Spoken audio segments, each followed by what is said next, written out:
السلام عليكم ورحمة الله تعالى وبركاته.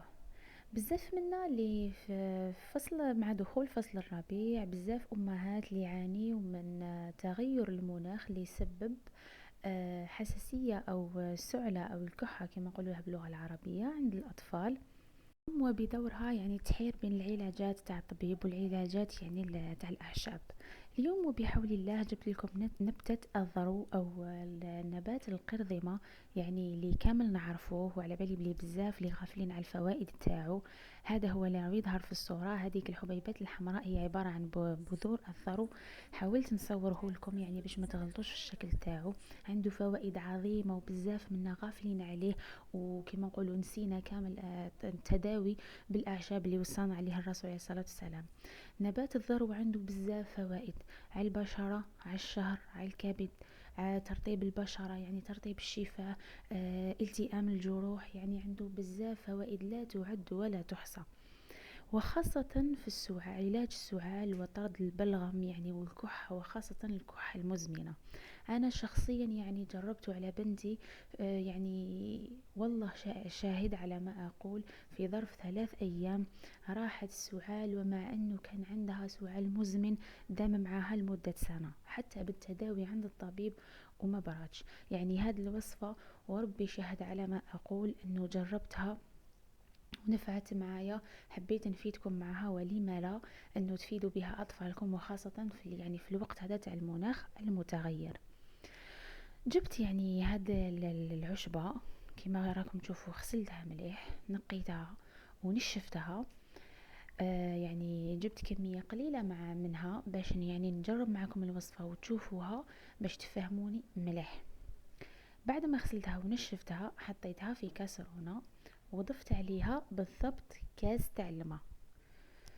يعني مهما كانت سعة الكاس بصح لازم تحددوا بالعبر. فوق هذيك الكمية تاع الذرو اللي نحيناها درنا كاس تاع الماء ونحطوها تغلي. لما تبدا في الغليان نطفوا عليها ونغطوها، لازم نغطوها باش نحتفظوا بالفوائد تاعها. في كاسرونه واحده اخرى درت بنفس العبور تاع الكاس كاس تاع سكر اللي راح تشوفوه كيفاش راح نديروه يعني نكرملوه.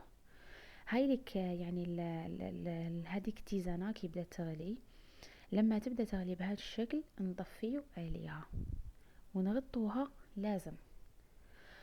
وكيما قلت لكم تحطوا هذاك السكر يتكرمل حتى تبداو تشوفوه يعني يتغير لونه للبني عادي كيما مدارين نديروا الكراميل، يعني نورمال يعني كامل راكم تعرفوا ديروا الكراميل، مش حاجه اللي صعيبه بزاف.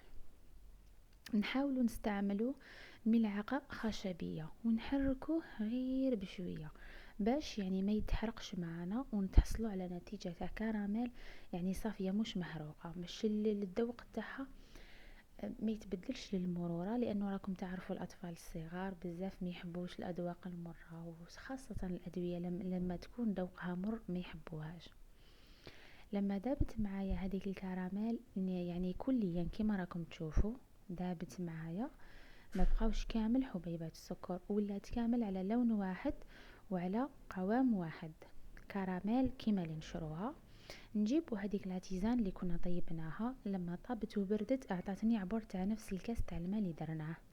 نديروها فوق السكر لكن برك حذاري، لانه هاد العمليه كما راكم تعرفوا خطيره، شغل قادره تقيسكم ولا شغل لا قدر الله، غير بالعقل.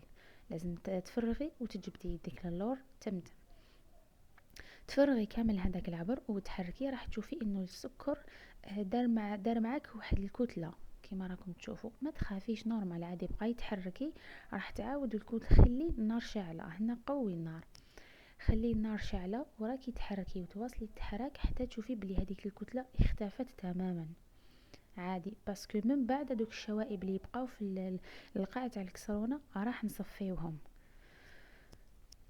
نبقى ونواصل التحريك لمدة من 5 إلى 6 دقائق. هنا راهي الكتلة تحلت معايا عادي، ما بقى يبان والو إلا بعض الشوائب الصغيرة اللي راح نستعمل الصفاية ونصفيوها. من بعد نحوه من فوق النار ونصفيوه في وعاء يعني يكون ناقي. نصفيوه باش ما يقعدوناش هذوك الشوائب، ونحطوه يبرد. بعد ما يبرد راح تلاحظي انه القوام تاعو تقال معاك، شغل القوام بدا يتقل لانه اكيد فيه سكر. هنا راح تحصلي على سيرو كيما اللي تشريه من برا. تحاولي تحطيه في علبة زجاجية، يا حبذا تكون زجاجية، لانه نعرفوا انه البلاستيك ما نقدروش نحطوه فيه دواء لانه شغل يرد المضاعفات من بعد. تحطيه في علبة زجاجية محكمة الإغلاق، وتحطيه في الفريجيدار يوميا. أول شيء على الفراغ يعني صباح تعطيله للصغير هذاك ملعقة، وقبل النوم تاني ملعقة. شوفوا كيفاش القوام تاعو بدا يتقال، وكل ما راح يريح في الفريجيدار راح يزيد يتقال اكتر واكتر. كيما قلت لكم ملعقه كيما كينوض الصباح على الفراغ قبل ما يشرب الحليب، وملعقه قبل ما يرقد في الليل.